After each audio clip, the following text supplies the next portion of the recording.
In a quiet neighborhood, John, a black off-duty police officer, was leaning against his sports car, a model he had spent years saving up to buy.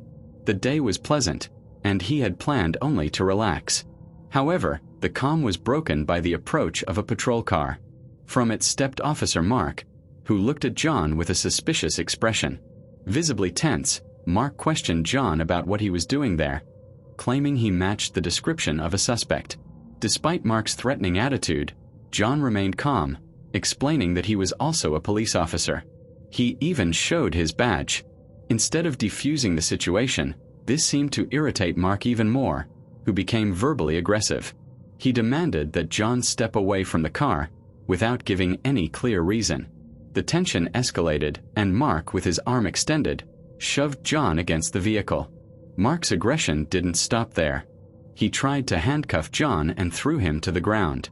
At that moment, a group of bystanders gathered, and some began recording the scene, shocked by the unprovoked violence. Mark, appearing unfazed by the witnesses, continued assaulting John, who was now on the ground, unarmed and in a submissive position. Soon, other patrol cars arrived, and several officers surrounded John. He was taken to the station, where he was charged with resisting arrest. However, the recordings made by witnesses became the main evidence. They clearly showed that Mark was the aggressor and that John never acted violently. Thanks to the intervention of the bystanders and the videos, John's case was taken to court, and Mark's conduct was investigated. The atmosphere in the courtroom was heavy, saturated with tension. The room, with its dark wooden walls and the smell of old paper, felt like a stage set for an inevitable drama. John sat tensely beside his attorney, Dr. Evelyn Reed, a woman with a stern expression and sharp gaze. Across the room, Mark stared at him with the same arrogant, defiant look he had worn during the street encounter. The courtroom showdown. The prosecutor opened the session, presenting the charge of resisting arrest against John. He described the scene with carefully chosen words, painting John as an aggressive man who disobeyed a lawful police order and put an officer's safety at risk. With a dramatic voice, the prosecutor ended his speech with a rhetorical question. Who, after all, can we trust to keep order if not our protectors, our officers? Next, it was Mark's turn to testify. He walked up to the stand with the posture of someone who had nothing to fear.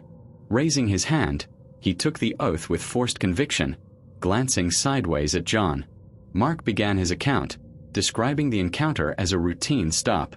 He claimed that John, when questioned, refused to cooperate and threatened him. He was nervous, aggressive. I asked him to step away from the car, and he refused. He said he knew my rights and that I couldn't touch him, Mark declared, trying to convince the jury of his version of events. John's attorney rose, her calm voice contrasting with John's palpable anxiety. Dr. Reed walked up to the stand and addressed Mark.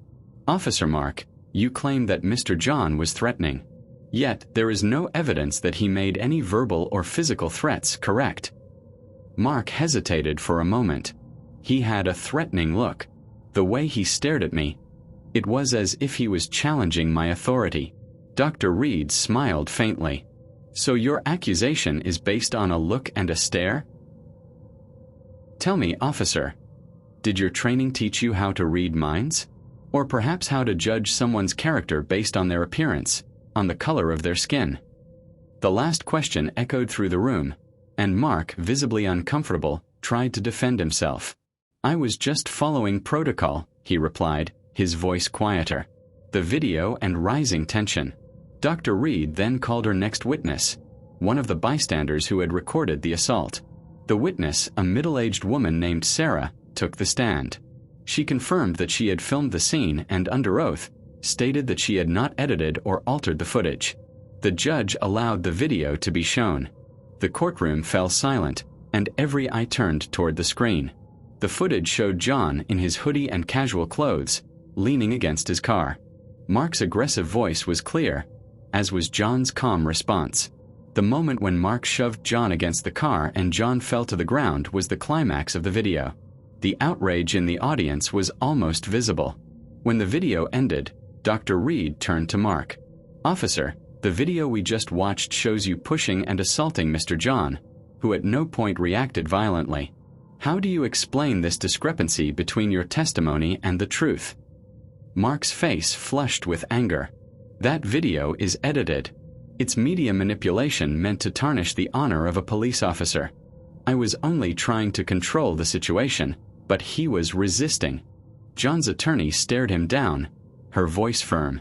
"You call that resisting? Or is it simply the natural reaction of someone being assaulted without cause? Who should we believe, officer? You, whose record includes questionable stops, or a video that shows the raw, undeniable truth?" The tension in the room became nearly unbearable. Dr. Reed did not hesitate to expose the inconsistencies in Mark's testimony, and the video evidence contradicted each of his claims. John, watching the events unfold, realized that achieving justice would not be easy. He knew that Mark's prejudice was not an isolated event, but part of a larger system. A system that Dr. Reed was now dismantling, scene by scene. The battle was far from over. The judge's decision hit John like a punch to the gut. The prosecutor, through a legal maneuver, managed to disqualify the video, claiming its source was not entirely reliable and that it could have been altered. The judge, seemingly influenced by political pressure and corporatism, accepted the claim, to the shock of everyone in the courtroom. Dr. Evelyn, her face pale, argued vehemently, but the judge had already made his decision. The charge of resisting arrest against John remained. The fall and the rise. The news spread quickly. John was fired from the police force, his name tainted by the accusation. His life, once built on honor and duty, crumbled. He withdrew, ashamed and disillusioned. His faith in justice, the very system he had sworn to defend, was shattered. Evelyn, however, did not give up. She knew the fight was far from over and that the judge's decision was only one battle in a much larger war. She used the footage, the evidence that had been disqualified in court, and the public exposure of the case to launch a media and social campaign. John's story, that of a black officer unjustly accused by a racist colleague, struck a chord with many. The Justice for John movement grew exponentially. The black community, civil rights groups, and even some outraged officers united in support of John. Mark, on the other hand, was transferred to another precinct, but his life was never the same. Threats and harassment became part of his daily routine. His colleagues looked at him with disdain and suspicion. His family was forced to move to a distant city, unable to cope with the stigma. He became an outcast in his own community, a symbol of injustice and racism. The final challenge. With the help of a retired detective and a civil rights organization, Dr. Evelyn uncovered something that could change everything. They found a pattern of racist behavior by Mark and other officers from his former precinct. There were dozens of complaints, most from black citizens, that had been dismissed and never investigated. With John's permission, Evelyn filed a civil lawsuit for damages against Mark and the police department, citing racial bias and excessive use of force. The fight was no longer just about John's innocence, but about holding the system accountable. The hearing for the civil trial was even more tense than the original case. This time, Evelyn had a mountain of evidence. She presented the buried complaints, the witnesses who had never been heard, and the testimony of a former colleague of Mark's who, driven by remorse, revealed a history of racism and violence. The climax of the trial came when Evelyn called John to the stand. He walked up with his head held high, but his face bore the marks of pain and suffering. He spoke about how the incident had destroyed him, about the fear of being a black man, and the shame of being a police officer abandoned by the very system he had sworn to protect. His voice was low, but each word carried an emotion that silenced the room. The end of the trial was a dramatic clash between truth and lies. The judge, under pressure from the media and public opinion, appeared hesitant. The verdict was about to be decided, and the fate of John and Mark, and perhaps the future of justice, hung in the balance. This time, the decision would be final. John and Evelyn knew that regardless of the outcome, they had exposed a deep wound in society. The verdict. The judge, a gray-haired man with a weary expression, looked over his glasses, his eyes scanning the crowded courtroom. The tension was so thick it was almost tangible, pressing down on everyone present. John's life was at stake. Mark's reputation, already in tatters, hung on this moment. The future of the police department was about to be rewritten. After a long silence, the judge spoke, his voice echoing through the chamber. The court, having weighed all the evidence presented, the testimonies, the records, and most crucially, the vast and irrefutable documentation of prior cases, finds. The words seemed to come out in slow motion. John held his breath. Evelyn closed her eyes. Mark across the room swallowed hard. In favor of the plaintiff, Mr. John Davies. The police department of the city is found liable for the excessive use of force and for racial discrimination against Mr. Davies. Officer Mark Anderson is likewise found liable for his negligent and abusive conduct. The courtroom erupted. A chorus of voices rose, some in relief, others in outrage. John felt a flood of emotions: relief, sorrow, but above all, a profound sense of justice. Evelyn embraced him, tears streaming down her face. This was a victory for John, but also for all those who had been silenced. Justice, though delayed, had prevailed. Mark was stripped of his duties immediately, his badge taken from him right there in front of everyone. John's legacy.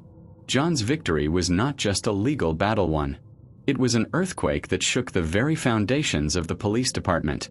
The city was forced to implement significant reforms: mandatory training to combat racial bias, the creation of a civilian review board, and a zero-tolerance policy for abuse of power. John's case became a symbol, a story of resilience. He was hailed as a hero by his community, the living proof that the truth, no matter how hard to face, can triumph. Yet John did not seek glory. He used his story to create a foundation that supports victims of police brutality and advocates for justice system reform. He now spent his days speaking at schools, universities, and seminars, sharing his experience and working to build a bridge of trust between the police and the community. John's legacy was not defined by Mark's assault, but by how he responded to it. He did not seek revenge, but justice.